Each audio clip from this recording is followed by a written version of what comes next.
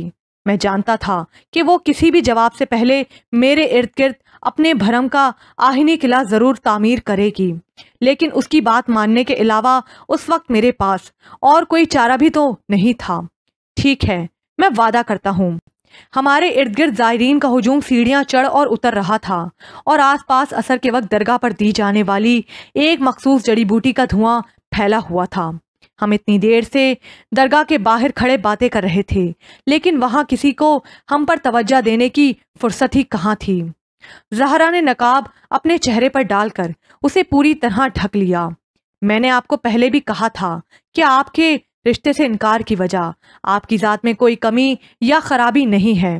آپ ایک اعلیٰ خاندان سے تعلق رکھتے ہیں، پڑھے لکھے ہیں اور کسی بھی لڑکی کی خوش بختی ہوگی کہ وہ آپ کے گھر کی بہو بن سکے، لیکن میری قسمت میں کاتب تقدیر نے یہ سکھ نہیں لکھا۔ میری نظر میں کوئی اور سما چکا ہے اور دل کے سودوں میں زبردستی نہیں چلتی۔ ساحر صاحب، امید ہے آپ کو اپنے سوال کا جواب مل گیا ہوگا اور اب آپ بھی اپنا وعدہ پورا کریں گے۔ میرے دل پہ جیسے ایک ہی لمحے میں کئی قیامتیں آ کر گزر گئیں۔ میں وہیں کھڑے کا کھڑا رہ گیا اور وہ جانے کب کی سیڑھیاں چڑھ کر آگے بڑھ چکی تھی، حالانکہ میں گزشتہ کئی ہفتوں سے اسے یہاں اپنی کسی منت کے سلسلے میں آتے جاتے ہوئے دیکھ رہا تھا اور اس کی حالت ابتر خود اس کا فسانہ سناتی تھی کہ ہو نہ ہو معاملہ یہاں بھی کچھ دل کا ہی ہے۔ لیکن آج اس کی زبانی اس کھلے اقرار نے جیسے میرے وجود کے اندر آگ سی بھر دی تھی۔ اس اندیکھے رقیب کی رقابت اور رشک کے ملے جھلے جذبات نے میرے دل میں ایک طوفان سا برپا کر دیا تھا۔ کیا کوئی اس دنیا میں اتنا خوش نصیب بھی ہو سکتا ہے جس کے لیے زہرا جیسی پری خود منت مانگنے کے لیے اس درگاہ تک چل کر آتی ہے؟ وہ گل رخ تو خود کسی منت کی طرح تھی، تو وہ کیسا ہوگا جس کے لیے یہ منت خود اپنے گھٹنے ٹیکے اس درگاہ کی سنگ مرمر کی جالی سے جبی زخمی کرنے ہر ہفتے چلی آتی ہے؟ وہ کون ہو سکتا ہے جس کا پتھر دل اس موم کی لڑکی کی پگھلتی حالت دیکھ کر بھی نہیں پگھلتا؟ میں انہی سوچوں میں گم تھا کہ اوپر سے ایک زائر نے آ کر عبداللہ کا پیغام دیا کہ اوپر سلطان بابا آئے ہوئے ہیں اور میرا پوچھ رہے ہیں۔ لہٰذا میں بھی دھیرے دھیرے سیڑھیاں چڑھتا ہوا درگاہ کے صحن میں داخل ہو گیا۔ دھوپ ڈھلنے والی تھی اور درگاہ کے صحن میں سائے لمبے ہو رہے تھے۔ ایسے ہی ایک سائے میں سلطان بابا، عبداللہ اور حاکم بابا